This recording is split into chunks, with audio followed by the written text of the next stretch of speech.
Nous nous sommes réunis aujourd'hui, jeudi 30 janvier 2025, comme une force de jeunes, toutes tendances confondues, afin de démontrer à l'opinion nationale et internationale que la République démocratique du Congo, aujourd'hui, plus particulièrement le président de la République, chef de l'État, commandant suprême, Félix-Antoine Tshisekedi Tshilombo, il peut compter sur la participation de nous, la jeunesse. Pourquoi nous nous sommes réunis? Parce que nous avons des points à soulever et vous êtes sans ignorer que notre combat avec le Rwanda à 3 niveaux, vous avez à 3 volets plutôt. Vous avez les volets diplomatiques. Aujourd'hui, le Rwanda ne sait plus être en face de la RDC. Et les volets militaires, non militaires sont extrêmement motivés. Ce qui fait que nous sommes condamnés de soutenir nos militaires, les FARDC et aussi les Wazalendo. Et du point de vue numérique, ça veut dire que nous avons en face de nous un adversaire qui se donne la peine de se déguiser en état efficace dans le cadre de la cybercriminalité ou encore de la cyberdéfense. Il a fallu une initiative de jeunes que nous sommes, nous réunir autour d'une table, réfléchir comment avoir une communication commune. Pour finir, nous insistons que aujourd'hui nous demandons aux églises de réveil, à part les jeunes prières, nous demandons aux églises de réveil qui sont gérées par le ministère de la Justice de constituer une caisse afin de soutenir nos FARDC et nos Wazalendo. Et vous savez que les églises peuvent réunir les montants et les remettre au ministre de la Justice. Mais je demande aussi à tous les comités de gestion, à tous les mandataires, nous avons des sociétés commerciales, nous avons des régies financières. D'ailleurs, pour la petite information, cette orientation m'est venue de la part du DG de l'OGFRA, M. William Kazumba, qui nous dira, jeunes que vous êtes, il faut faire comprendre à l'opinion nationale que nous avons des sociétés commerciales, nous avons des régies financières. Ça veut dire qu'aujourd'hui, l'OGFRA peut contribuer. Même la DGDA peut contribuer, la SNEL doit contribuer, la DGRAD doit contribuer, l'OCC doit contribuer, la Banque centrale doit participer. Dans le cadre des efforts de guerre, toutes ces régies financières, DGI, DGRAD, DGE, DGDA, ils doivent contribuer, OCC, dans le cadre de donner quand même assez d'assistance à nos FARDC et à nos Wazalendo. Voilà, c'était ça l'objet de notre réunion, mais nous vous convoquons plus particulièrement le comité des étudiants. Quand je parle des comités des étudiants, je parle du président, les 2 vice-présidents et les rapporteurs. Pour ce lundi 3 février 2025, ici à l'hôtel de la Gombe à 9h du matin pour échanger. Une invitation spéciale est lancée à tous les comités des étudiants et des instituts supérieurs. Si je dois citer, la liste sera longue. Vous êtes invités ce lundi 3 février, ici à l'hôtel de la Gombe, au restaurant La Payotte, pour une rencontre, pour une communication, afin que nous, la jeunesse, nous soyons unis et soudés autour du chef de l'État, autour de nos FARDC, dans le cadre de l'intégrité territoriale, ne jamais trahir le Congo. Merci. Bitumbo Toanango, ils ont concerné kaka président de la République. Bitumbo, ils ont concerné bisotou ba Congolais. Ba Congolais, totikala bisonyon so ba aner, bisonyon so totikala ba bureau de. Omoni mabe dénoncé yango. Papa, maman, au bombi muto mabe na lopangu, yeba que ce service écouti yo au perdre le lopangu. Peuple congolais tous à kenge. Et nazo lancé et loko moko pe auto remarqué mikolo yo et pas ya Costa Mutamba. Excellence. Bakuluna balamuki bazo profiter na se ya ba marche. Bazo profiter ko pied babiloko abatu. La plupart abao bazo bima o kota na koko se camoufler na katsa batu za bakuluna. Et bino bakuluna, bino bamiibi, bokeba. En la période ya makambo bino bo sala wana te oya ko zoama peine de mort. Aujourd'hui, les chefs de l'État ne comptent pas sur les politiciens. Aujourd'hui, les chefs de l'État comptent sur la jeunesse que nous sommes. Et une jeunesse responsable. Avec nos faibles moyens, on va décoller. Parce que d'ailleurs, des rencontres comme ça, c'est depuis lundi. Et autant dans les réseaux sociaux, je pensais que le ministère de la jeunesse et que ça l'a représenté, ou encore le ministre de la jeunesse, à routine de la biso, de comme ça, va jeune. Nakutana ena de komoko azasoki ambassadeur ya ambassadeur ya jeunesse congolaise. J'ai oublié oui. Et puis j'ai envoyé à Ado. Nessa qui n'a organisé rencontre, yo en tant qu'ambassadeur ya jeunesse congolaise yaka to sangana to réfléchir. Surtout le vito zela, ba politicien, ba code saloboko, na libenga na nous aurons l'accord de coup. Nous aurons l'accord de coup. Parce que l'initiative est bandara toujours na mouké après mounene. Les autres aujourd'hui on va faire une communication. Moi, on va aller rapidement pour gagner le temps. Dans la communication, on lancer l'élo. On va inviter 3 catégories. Il y a Batou. On va s'impliquer dans le combat. Tous obligé, ça veut dire il y a sangisa, il y a luka ba pasteur. Parce que le pasteur, à part jeûne et prière, quelle est leur contribution? Aujourd'hui, nous, on peut soutenir les chefs de l'État tout en laissant l'effort de guerre.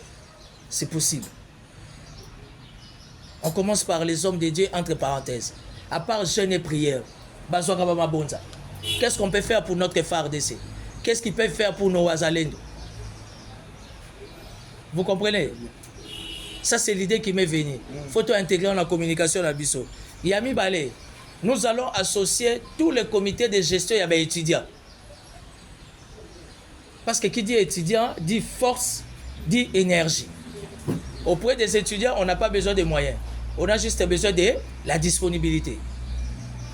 Hier, quand j'ai lancé les messages depuis lundi, l'hôpital, on a sali le message, il y a rappel. Seule autorité, bon, c'est image. Seule autorité à Benginga à 23h. Et ça, DG à Ogefrem, M. William Kazumba. Il m'a appelé, on a discuté pendant plus de 10 minutes. À l'obin de Timothée Lenoir, il y a une initiative qui a été jeune. Et là, on a proposé Bino na Katsamayanga Nabino. Bon loba, bon passer communication, tous les mandataires publics, il faut battre le beau qu'on a effort de guerre. Parce que nous avons des sociétés commerciales. On va rentabiliser tous les jours. Ça, c'est venu de la part du DG de l'OGFREM, M. William Kazumba. C'est lui qui m'a donné cette idée-là. Et je vous jure, devant les ciels, moi, je n'avais pas cette initiative-là en tête. Ah bien, nous, le GFREM, on peut se battre. On peut mettre 2 millions, 3 millions de dollars. Parce que toutes les sociétés commerciales. Mais n'oubliez pas qu'il y a aussi des régies financières. Oh, ils ont coté ça, bouton à moi. Est-ce qu'au niveau de la DGI, ils peuvent manquer 1 million de dollars pour mettre à disposition de l'armée? La DGRAD peut manquer 2 millions de dollars. La DGDA peut manquer 1 million de dollars. La SNEL peut manquer 1 million de dollars. Parce que nous avons des militaires motivés comme jamais auparavant. Mais ils ont besoin d'un soutien. Or, la République a des sociétés commerciales. La République a des régies financières. C'est là où on va focaliser notre débat. Nous, on n'a pas besoin de réceptionner cet argent-là. Il y a le ministère de la Défense. Parce que quand on parle de l'armée, c'est la défense qui gère l'argent. L'état-major général, commandement, c'est juste la planification. Ça, c'est un élément de détail. L'état-major général, c'est juste la planification. La structure, l'institution qui gère les finances de l'armée, c'est le ministère de la Défense. Quelle attitude, qu'est-ce que nous pouvons plutôt attendre de nos mandataires publics? Voilà les Kanisinangaï. Nous allons lancer un message aux hommes de Dieu. Bazarana rassemblement la bango, il y a des hommes de Dieu. Malheureusement, et comme à 3, 4 et 5, ça c'est encore un autre problème. Mais nous, on n'est pas là. Parce que tout, entre parenthèses, les églises, dans un pays écuménique, nous sommes gérés dans le ministère de la Justice.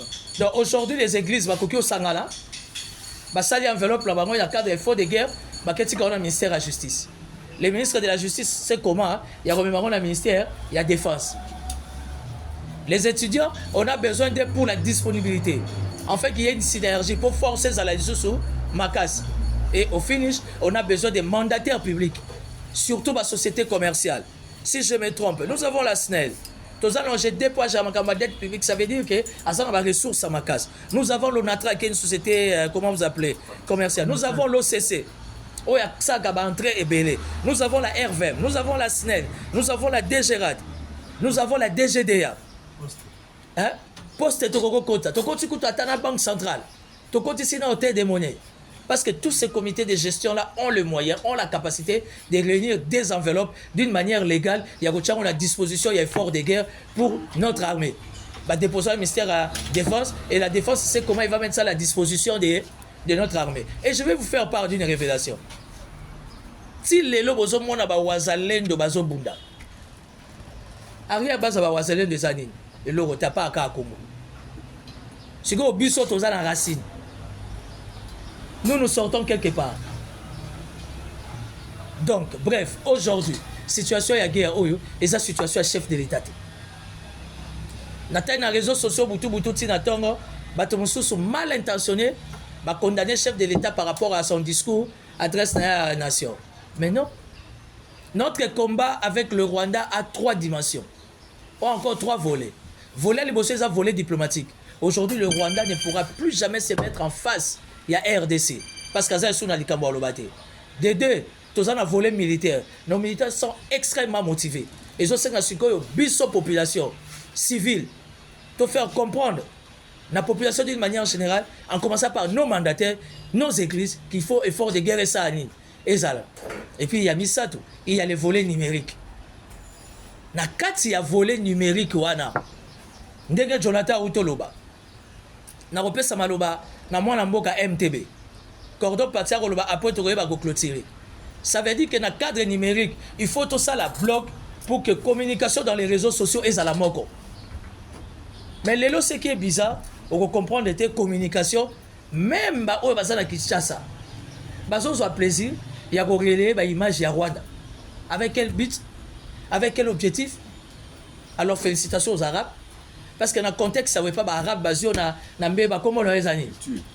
Liwa. Congolais bungisi sans sa patriotisme. Congolais bungisi sans sa nationalisme. Congolais bungisi sans il y a éveil. Et cet éveil là doit s'imposer à nous. Donc voilà. Congolais, Ezaka Moko. Période où ils ont passé, Toti Kanan Makambo ba parti politique, Toti Kamarambo Bikolo, Toti Kosa la communication, ya ko flatter batu poto zora quelque chose. Non, tout élimisa tout. Direction na biso Ezaka ka FRDC Wazalendo na ekolo na biso.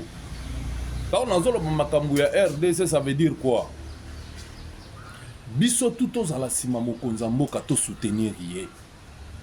Et na ko tindela mokonza mboka message ya ke papa makambo yo okuta nango lelo ya makambo yo okutaki.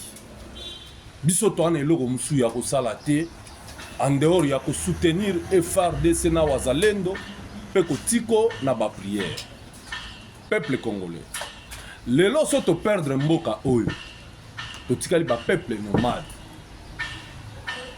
Nango bomona nanga wana eza étiquette. Na sima nanga eza ba Rwandais na ba Rwandais. To vivre na bino makambu awawa na 1997. Makambo to viva biso na bino na kati ya mboka oyo. To sala erreur te. Erreur to salaka ya ba imposa biso mwana moko ya muke ya 28 ans. En maîtriser monoko biso to oloba te. Bakoya na nanga so to fungoli ba porte. Après bako bomananga to éviter ceux qui bako imposer biso mbalo moi na 18 ans 17 ans. Donc c'est le moment où tozala vigilant. Toyoki qui na Brazza bazo préparer o bao préparer wana avion kitaki na Brazza. Nangana Sabino ezala vrai ezala faux tozala vigilant. Tokosenga pe na ba service. Camion nyonso ezouta province ezokota bome kofuye yango baotokanga biloko moko grave na barrière bona ya ba secret ya armée na koloba ngo te ozovanda siko oyo ozovanda en fait tosala campagne na sens wana siko oyo ozovanda omoni moi suspect pas ya voisin dénoncer yango kozela te omoni muto asikelongi asika luko cheke oyeba nani bande kona biso ba pêcheur na nzela ya mai pour le moment ba olinga ba attaquer ville à Kinshasa po muto ko sabino te bo céder na mambo réseaux sociaux wana te na période ya Kabila Goma ne ko yaka 3 fois bazozo ba image nyonso ya Kabila wana ba fixer ngo na moment oyo bo céder te to ma kasi jusque là na Goma alors to zala ekenge na makamunyoso o biso to sala to zala na vigilance moko ya koyebisa même ba famille na biso ba pêcheur batalaka na nzela ya mai biloko nini esala mana mai. Je crois que message na nga yango wana on a quoi le bapé, on a quoi contribuer nango na bitumbo to nango. Yango wana. Correcteur News TV, Awande correction, Yaba News tout. Donc Awande, on assure quoi. Suivez Correcteur News TV pour avoir toutes les informations crédibles et fiables. Correcteur News avec Yemoko Rachou. Rachou, la caramel, check.